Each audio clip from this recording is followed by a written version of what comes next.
Welcome to Real Estate Milestones, where we explore fascinating topics in commercial real estate with knowledgeable industry experts. I'm your host, Ben Malik, and I'm a young real estate professional who is passionate about adding value to people's lives through the incredible power of real estate. My goal is to help you discover what the heck is going on in the industry and how you can get involved. This is Real Estate Milestones, where your future in real estate lies just around the corner. How's it going, everybody? Welcome back to Real Estate Milestones. Today we have Adam Carswell, who is the founder of the Dream Chasers platform, and really excited for this podcast because, as many of you know, Adam is one of the inspirations and enablers of me starting my podcast. So it's really great to have, for the 40th episode, us circling back and talking about our journeys in podcasting. And yeah, it's going to be a good episode. Adam, thanks for coming on. Ben, Ben, you are the man, and I'm honored to be here. I appreciate it. So in Real Estate Milestones fashion, I'd like to start with asking you what's your first milestone in real estate? My first milestone in real estate, I think I would point to it being an investment that I made in myself. Between 2017, 2018, I met a guy named Hunter Thompson. If you guys aren't familiar with Hunter, he's the author of Raising Capital for Real Estate. I saw him on a podcast, reached out. He said, "Hey, I'm working on this course." And this is when he was first stepping into the world of education. He's like, "Would you like to be one of the first people to go through it? We'll do it at a discounted rate since you're one of the first 5." I said, "Yes, absolutely." Because I was like, I want to be like this guy. And so that was the first time I ever paid out of my own pocket for education, especially outside of the traditional educational sector. And what was probably $2,000 or 2,500 has paid off 100x, maybe 1,000x now when I look back on it. So the epiphany of investing in yourself to get to the next level, that I would say was my first real estate milestone. And maybe that's even bigger than real estate, right? That's kind of just life in general. So there you go. Yeah. The investment in yourself has an infinite potential for return, because the skills you gain are the things that you use to create return. And also, I just think education is good in its own self. Had I not made that investment, I probably wouldn't know you, right? Yeah, definitely not. Nor if not for Hunter and his educational platforms. Right. But we'll get into that story. But first, I want to hear the story of how you started your podcast and kind of how that went. Yeah. So don't mean for it to be a hype show for Hunter, but you got to give where credit is due. And I started Dream Chasers in 2017, not even realizing that I started a podcast. I actually just had a really good friend of mine release his first EP in the electronic music realm, which happens to be my favorite genre. And I was like, wow, I had no idea that my friend was this good. I was bumping his EP nonstop. And I'm like, the world needs to know about this. And I was familiar with like YouTube and stuff at this point. I said, I'm going to interview him, put it up online. If you go look up Dream Chasers episode 1, I think you can only find it on YouTube actually. And it's funny like how janky that interview was compared to where the show's at now. But that was it. And then I did like maybe an interview per month for the next few months. And once I finished that course that I was taking with Hunter, we had a few one-on-one calls, and he was like, dude, you have a podcast. You should be releasing an episode per week, like right now, is basically what he said. Like, get going right now, start releasing an episode per week. And that was, probably February 2018. And we have not missed a week since. I think we might have missed like a couple in there, because I remember I did take a hiatus at one point. But we've been going nonstop ever since then, and some of the best advice I ever got. And that's kind of how Dream Chasers, the fire, first sparked. Awesome. Well, that's somewhat of a similar story to mine, but I guess now's a good time to say it. So for anyone who hasn't heard the story before on the podcast, the way this all started was I was interested in learning about real estate, as one may assume. And so I had internships in acquisitions and in sales and kind of learned those parts of the business. But I really felt like I had a blank where it came to the capital raising and that whole aspect of the industry. So Hunter, I guess, had amazing SEO, because when I look up capital, real estate raising capital, his book comes up first on Audible. I bought it. I listened to it. I was like, wow, this is amazing. Like, this is how you raise capital. What a book. So I reached out to Hunter on LinkedIn. First lesson, never be afraid to reach out to people. The worst that could happen is they say no. the second worst that could happen is they say, "Oh, go talk to Adam Carswell instead." No, it was great. He said, you should reach out to Adam Carswell. He likes helping out young guys like you. So reach out to Adam, and Adam and I chat, and we're hitting it off on our first call. Have a lot in common and a lot of similar interests. And I think I was mentioning that I was thinking about starting a podcast, but I hadn't found my voice. Like I didn't really know how I wanted to go. And Adam was like, "You just got to press record." So it sounds similar to how Hunter inspired you to start. So that's how it started. I started pressing record, and just would, I guess if you could go back to my first episode, you could see it was not quite the quality it is now. Try to, I am, as much as I like to think that I just took action and press record, I definitely had a lot of planning for my first episode, right? I had the whole outline with every question planned out. I want to make sure there's no errors.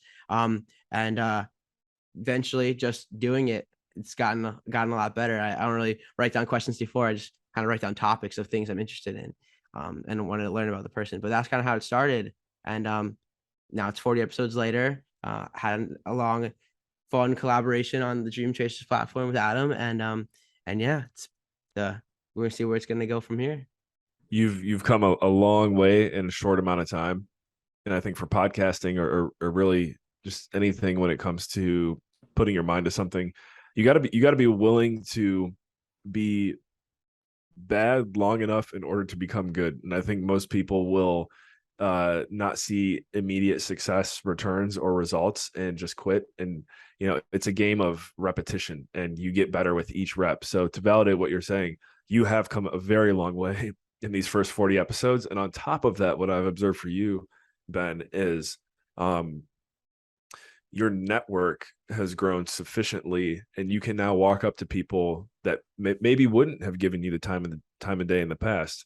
Now at like 22 years old, you can pretty much talk to anyone that you want to talk to if you really want to, because of the platform you've created for yourself. So there you go, guys. Even if quote unquote no one's watching, or you feel like no one's watching, you can still shortcut your way into some pretty legitimate circles if you have a podcast. And thankfully for Ben, there are people watching and listening, so it's a win-win. Yeah, it definitely is, and it's true. It's people who are really busy and don't have plenty of, like, a ton of time to talk to 21-year-olds. They don't even have the time to ask how many people listen to your podcast. There's like, oh, a podcast that fits into my model. Most of people what will I not get ask, out. right? Yeah, no one's ever Yeah. asked. What on the show with Ellis Hammond, he said I should have asked, but I didn't have time. And so now we had the podcast episode, which was a fun episode. But yeah, it's so true. And another thing to your point was, some people are like focus so much on quality that they, like, oh, we have to make this perfect. Like, how do we have to plan every single thing out. And in a way, like, quantity is the quality, because the more you practice, the more you get better, and the more you pump out, the more chances you have for the best thing to come out. And then also just like, yeah, I mean, it's just so much, people who want to go down the rabbit hole and listen to everything you have many places to learn from people you find interesting. And so I thought that was a Well, really I'll even point. look at fellow podcaster Joe Rogan as an example, who puts out like 3-hour episodes consistently. I mean, out of all the content that dude has put out, I've probably listened to less than 1% of it, and that's like way more than enough than I need to be like, okay, I really like this show. So it goes to show you don't have to like limit your output either. If you're capable of doing more and you're capable of creating more, then personally I'd say just do it. Just crank it out, baby.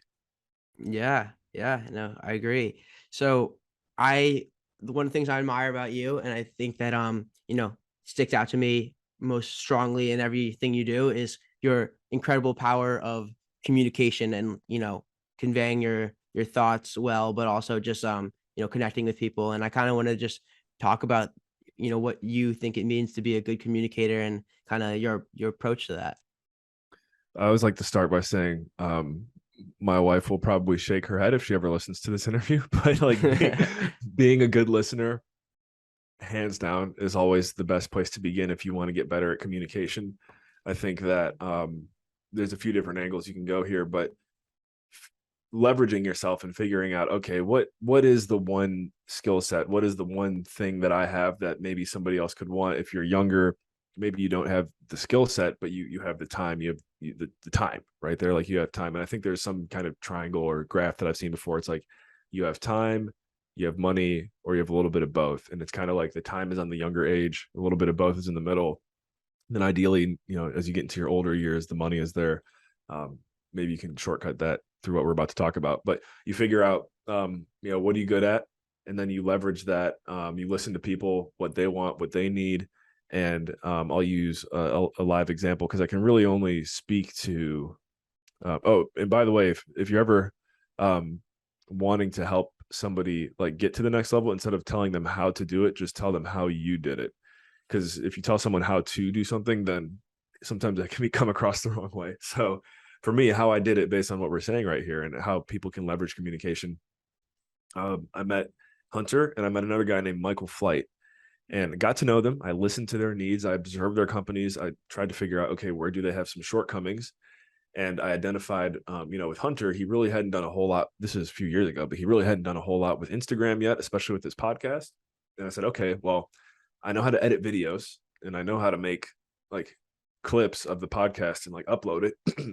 Let me see if he'd be interested in something like that. And I want to say, I think I took the initiative too. I know I did this with Michael Flight in a similar manner. Michael had a blog that he had written and I basically just recorded it in audio version before even telling him I was going to do it. And I sent it to him. And I did something like that similar with Hunter. And this would be definitely my advice to anyone who's trying to get your foot in the door with like someone who's a few levels ahead of you or whatever. Don't ask, just do it. Right. Like I recorded Michael's audio blog into audio. I did the thing for Hunter and I sent it to him. I said, hey, I noticed you don't have anything like this right now. There's more where this came from, and it caught both of their attention. And that's where, working with Hunter, a few part-time things started to snowball from there. Similar with Michael, there was a point in the past 5 years of my life where I'd say right now working closely with Hunter is like right up there. We've built a pretty cool mastermind here. I'm wearing my Raise Master shirt right now. But during that growth period, my relationship with Michael Flight and being able to work with him was like what supported me. Right. And it started part-time and eventually worked into him, like including me on everything they were doing at Concordia Realty, Liberty Real Estate Fund, Blockchain Real Estate Summit.com if you want to check it out. All that, it all started with like doing the work first, not expecting anything in return and leveraging what I was good at to get to the next level faster. And it begins with listening and then communicating that with those ahead of you. Yeah, well, that's pretty powerful. I definitely did something similar in terms of how it connected with Hunter, and You did. it's Yeah, yeah, yeah, exactly. yeah. So that's if anyone wants to make little TikToks of this video or any video of mine, please do that. That would be pretty cool. I'll give you the password to my account too. So, um, yeah. Well, do you have any communication like techniques or like any frameworks that you could break it down in terms of like, some easy, cool way of remembering like the things you think are most important? I'll give you one that I have found to be the most impactful from a connection perspective, and it's kind of hidden in plain sight. It's funny how how this game works. But when it comes to communication and connections, I mean, really, that's what it comes down to. If you help enough people get to where they want to go, then you're going to find yourself where you want to be faster than you even realize. And that's like a Zig Ziglar quote. But one best practice I like to share with folks is the geographical connection game. It's a good way to build up your communication skills. You might not be able to implement it right away, but as you begin to pay attention to this, you'll start to notice the results. So whether you're digitally networking, physically networking, however you're going about doing it, podcasting, make a mental note of people telling you either where they have lived or where they lived. It's very, very rare, even if it's like two completely different sectors. It's very rare if I introduce two people to each other that are from the same place or have lived in the same place that they don't hit it off. I don't know what it is. It's just something about the human mind, I guess, that physical connection. But when you know that you've lived and walked and breathed in the same streets as someone else, it's like almost instant buy-in, or at least some type of meaningful relationship there. So That's the one that I always like to recommend to people to put to practice. Is if you we'll even give you an opportunity to do it here now. Ben's in New Orleans. Ben and I, I used to live in the Washington D.C. area where he's from, right? Like that's one thing that you and I definitely connected on. Yeah, But it's true. I'm from Cleveland. Ben's in New Orleans. We both lived in Washington D.C. for a while. So if you're listening to this podcast, if you happen to know anyone in New Orleans, D.C., or Cleveland, go on LinkedIn or whatever and connect me and Ben with your person. Say, hey, I listened to the podcast. Just want to build this bridge for you based on what you were saying, and just put this practice to use right away. And we'll see, the beauty of connecting is you never really know what's going to happen. But I think that's, probably one of my favorite parts of it too. Yeah, that's really powerful. And I do realize that you do that. Sometimes I just get an email. It's like, oh, this person was from the same place. I was like, oh, cool. Like, that's awesome. Like, there's so much to talk about instantly. And like, definitely you spend so much of your time in like the place you are, like your environment becomes who you are. I realized that when I went abroad, that it's so much of who you are is really a function of your environment. Because when I was thrown into another entire different society, I was like, wow, like a lot is changing about me, but the thing that's the same is what's really me. But yeah, that's a really good point. Like if I ever met someone who said, hey, I'm getting ready to go to like Denmark or Copenhagen, I'd be like, okay, I know someone who's been there who they, probably want to talk to. Here's Ben. Yeah, it's a really good one. The one that I've been thinking about a little bit recently is Ford networking, FORD. It's like friends and family, which is the F. Occupation is the O. Then we got, I guess, what's R? R is recreation, and D is dreams. Like those four things. Like if you ask a question that relates to those four things, like it will work with everyone because everyone wants to talk about those four things. You just So, you just reminded me that those are great, by the way.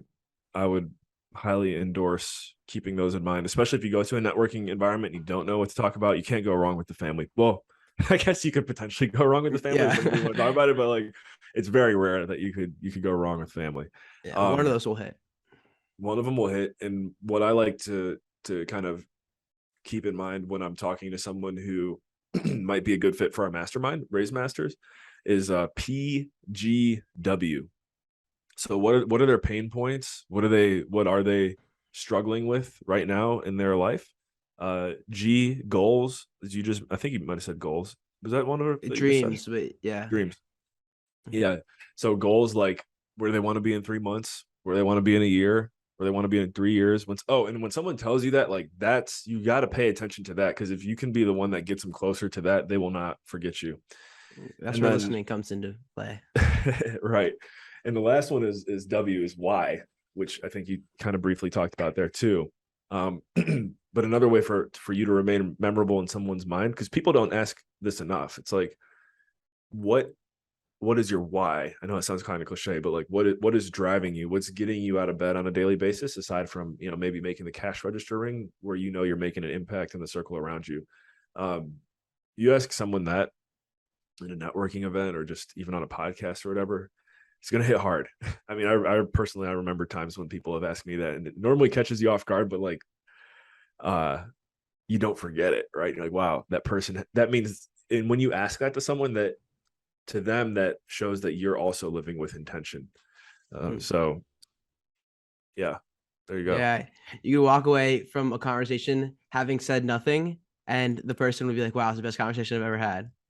And yeah, if you could always get the other person talking more than you, there's nothing wrong with that either. Yeah.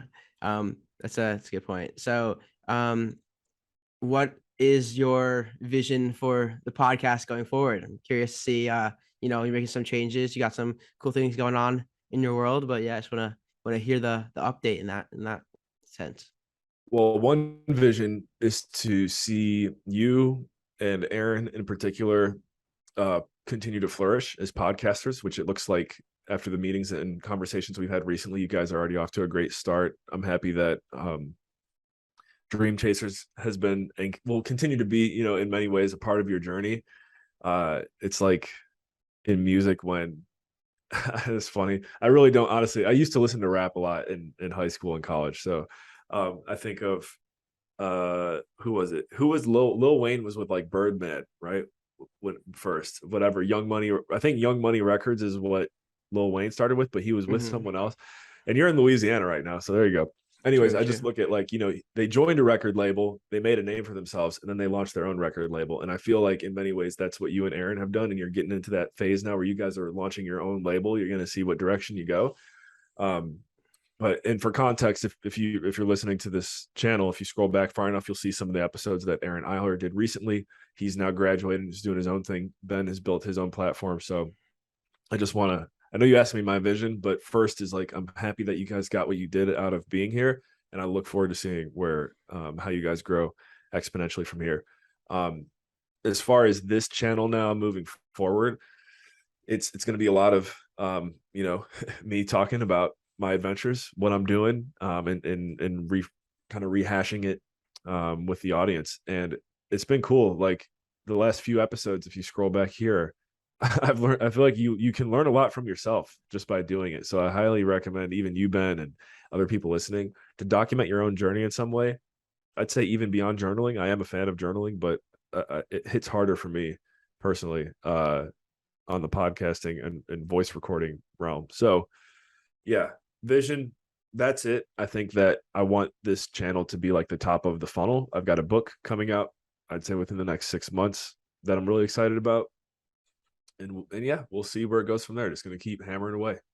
Sweet. So, what can we know about the book? Yeah. So I'm doing my best to, have you got to create mystery around things before they come out. Right. So we're in the mystery phase of the marketing, if you will. First of all, before I forget, I'll remind everyone, if you go to my website, carswell.io, there's an opportunity to leave your name and your email there. If you get on that list, then you'll be kind of in the waiting line for the book, and you'll get some cool updates along the way. So multiplication is my teaser word. There's something about the beauty of multiplication that I'm going to extrapolate on when it comes to business and really just life. And that's the main focus of the book, different ways to multiply your life. I'll leave it at that. Cool. Well, from someone who hasn't, I guess, released or maybe hasn't finished a book yet, what advice do you have for someone who is considering writing a book? I think you already know what I'm going to say, right? What, just do it? Yeah. Like just get going on it. I have some people that I'm working with that have done this before, and that's been very helpful. So if you can afford it, if you can swing it, I do, as I mentioned earlier, paying to get to the next level can help in many ways. So if you know someone who's like, I'm just trying to think, if I was 21 again, I know I probably wouldn't, I'd be like, I'm gonna have to write this thing from scratch, right? But I mean, there's nothing wrong with that. Like, you'll have it under your belt. You'll do that. You can say I wrote a book or ebook or whatever. There's something about being able to call yourself an author that I've noticed moves mountains for people, just like being able to be a podcast host. But I think it hits harder when you're a podcast host and an author, which I'm technically not yet. And I'm looking forward to seeing how my life multiplies once that day comes. So for you it's crazy to think, 10 years younger than me, dude, like I would just start writing something or document, like maybe voice recording it, and then converting it to text or something. So you can say, I have a book, or at least an ebook. I can't tell you what would happen, but I know good things would. Yeah, even when I tell people that I'm thinking about writing a book, or like I am writing a book, even though I just have a title so far, it's like impressive. A really good book that a lot of people know, called Who Not How. That whole book was written through like a series of interviews, to my knowledge. So whoever wrote, I think it was Dan Sullivan, gets credit for writing it, which I mean, obviously he did, but it wasn't like he sat down, to my knowledge, and wrote out, however many thousands of words. I think he had a series of interviews with someone, and then they turned it into a book. It's So more like, than that. They had Benjamin Hardy was the guy who he wrote the book, and in the book, it's Ben Hardy talking about how he is the Who for Dan Sullivan, because Ben is writing the book for Dan Sullivan, but from the voice of Ben, which is really weird because the author is Dan Sullivan. It's just like, it's kind of, but it just kind of show. It's the form is also the message, which is the beauty of that, which is something that Plato does, which make an analogy there. Yeah. So my buddy, I think Reed Goosens, who shout out to Reed. I know he just had his firstborn, and my Oh, wife wow. and ours is on the way as well. I remember interviewing Reed on my show once, and I think he said he intentionally did the first 30 episodes of his show in a way that he could easily convert it into a book. Wow. And I think he had a book. His first book was Investing in the U.S. or something like that. So, Yeah. What's the name of his podcast? right, yeah. Mhm. So there's some ways you can easily hack this, ladies and gentlemen. MC Lobster does it too. The 22 best classroom niches was from his podcast interviews. And you know who has written a lot of books that I completely forgot about is Richard Wilson. He Mm. of Family Office Club. I think what he does is he'll do a presentation or something like that, and basically have it converted to text and clean it up a little bit. But I think he's written like at least 10 books. Um, so yeah, there's That's multiple ways awesome. to do this. Become if you can become an author, folks, from personal observation, it seems like it can only help you. And it's like another business card that you have too, right? You can hand someone a book or at least digitally send it to them. Yeah. Hunter does that. Gives his book to everybody. Yeah, he's slinging that one out there. Yeah. It's good. It's good. Good move. Well, before we go, I want to make sure you got some time for the lightning round. So you ready? Ready for the lightning. Let's do it. What superpower would you want if you could choose any superpower? I would go with flying. Awesome. What's And that? being able to fly relatively fast too, not only like 25 mile an hour flying, like we're talking hundreds of miles per hour. We're talking like we can get Japanese food from Japan and be back for dinner. I didn't think about that, but yeah, we'll go with that. That's a good one. That is a really Sweet. good Yeah. one. That'd be great. So what's your favorite book, or what's the one that's helped you the most? The book that has helped me the most I'm sure um people get stumped on this one all the time, like I am right now. But I you know what? I'm gonna go with the first one that came to mind. And I'm not saying this is my favorite book of all time. If any many ways, it probably makes me seem pretty basic, but it is the one. I read it twice and I was like, I'm going this way. I'm doing the real estate thing. I'm going to be an entrepreneur. And that was Rich Dad Poor Dad. I read that twice when I was 24. And I said, wow, I don't want to work for the man for another Mhm. 20 years. And I quit my job shortly after. Awesome. Good stuff. Well, so what motivates you to continue every day? Family, family and friends. Again, I know it's another cliche, but there's a reason why it's a cliche. And my wife and I, we have my son due any day now. Probably by the time someone's listening to this episode, he'll be born. And yeah, I don't even know how to explain it. The feeling of knowing that like I have a new responsibility in my life that I'm very excited about.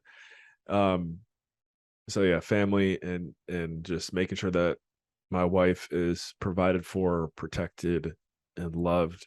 Um, that's what it's all about. And then I have some really, really good lifelong friends. Shout out to Cleveland, Ohio. That's where we're all from. Being able to create that environment for my son too, where he has some roots somewhere and some lifelong friends. We do love to travel here at the Carswell household, but having a home base where my son can live a life with good relationships somewhere to me is important. So yeah, I think your question is what's driving me. It's that. And I got a really good one from Tony Robbins recently. Tony's the ultimate guru of the world, right? Like everyone, if you don't know Tony Robbins, go look him up. But uh he's like, I've been through all these phases of life where I had a new motto, I had a new mantra, I'm this, I'm that, like whatever it is to motivate himself. And now he's probably in his 50s or his 60s. He's like, you know what? I boiled it down to one thing. I just ask myself every day, how can I help? How can I help? Question mark, period, whatever. Like that's it. I'm like, wow, if the goat has it boiled down to that, I'm gonna adopt that one. So that's Yeah. it. That's awesome. Yeah, it's on that. It's something I think about a lot recently. It's like a lot of time, I guess, when we're young, or honestly, I'm sure at any point in life, you're thinking like working towards something. So it's like, oh, I want to, build this business, or I want to keep doing this so I can help people in the future with my wealth or my wisdom or my, connections. But it's like you can ask that question any day, and like the best time is now, because now is the only time that really exists. So it's like, asking yourself now, it's like that satisfaction that you're hoping to get when you can help people in the future.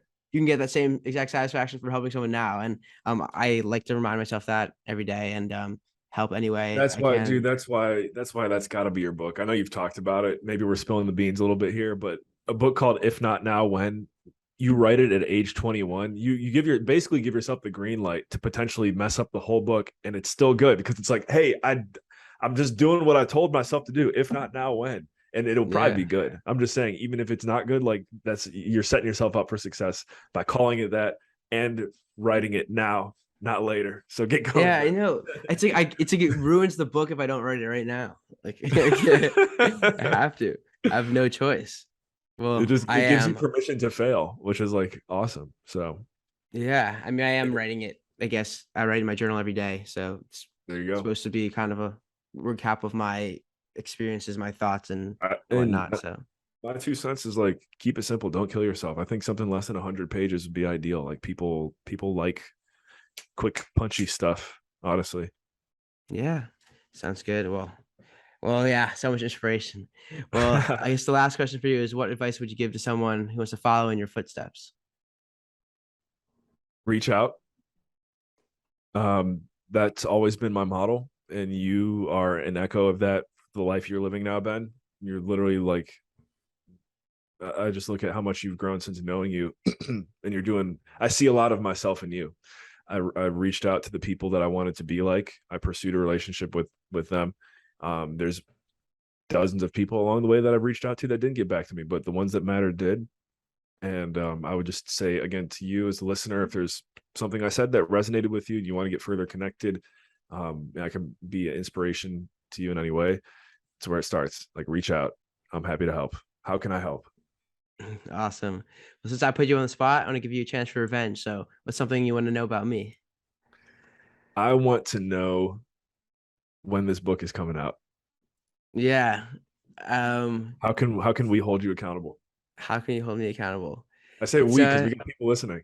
So here we Yeah, I go. know, I know. It's like just the fact that it's out there. It's I feel held accountable by my personification of the public, or of the people who care about me. Um, but yeah, I mean, I don't know. I don't want to give myself any timeline, like necessarily a strict timeline, because I want it to be, natural as it evolves in my mind. But I mean, it's the thing that I need to hold myself accountable to is writing in my journal every day and like, taking action every day. And like, keeping the filter of, how can this help other people? As long as I keep that in my mind, I think it will come naturally and it'll be great. Yeah. Well, there you go. Start small. You mentioned your journal. So it sounds like if you continue to journal probably for like the next 6 months, then you'll have plenty of content to work with. So there we go. That Mhm. journal better be filled out. I don't know, April 5th Yeah, ish. that's good. That will be how I stay accountable. I'll fill a journal in 6 months at least. Beautiful. Or yeah, or if not sooner. Yeah, if not sooner. That's the second book. Yeah, I know. If I not thought of the now. whole series already, but don't want to get too ahead of myself. If not you, who?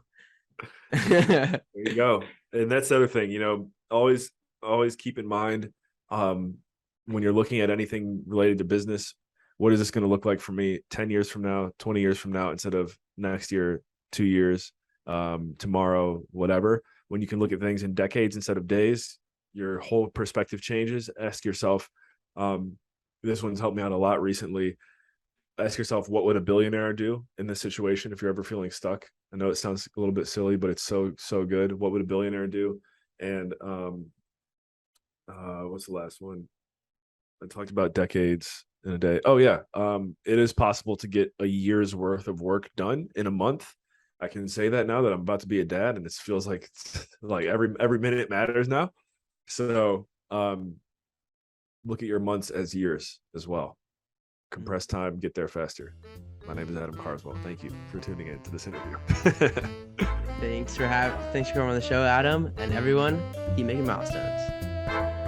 Before you go, I just wanted to say thanks again for tuning in to another awesome episode of Real Estate Milestones.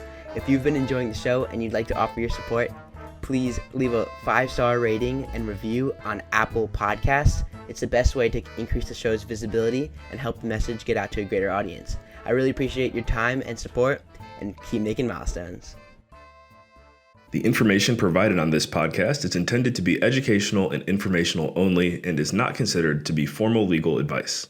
The listener should not take or refrain from taking action based on its content. Any listener in need of legal opinion upon which to rely in decision-making should consider formally engaging an attorney to review relevant facts in detail and examine the pertinent law as it applies to those facts.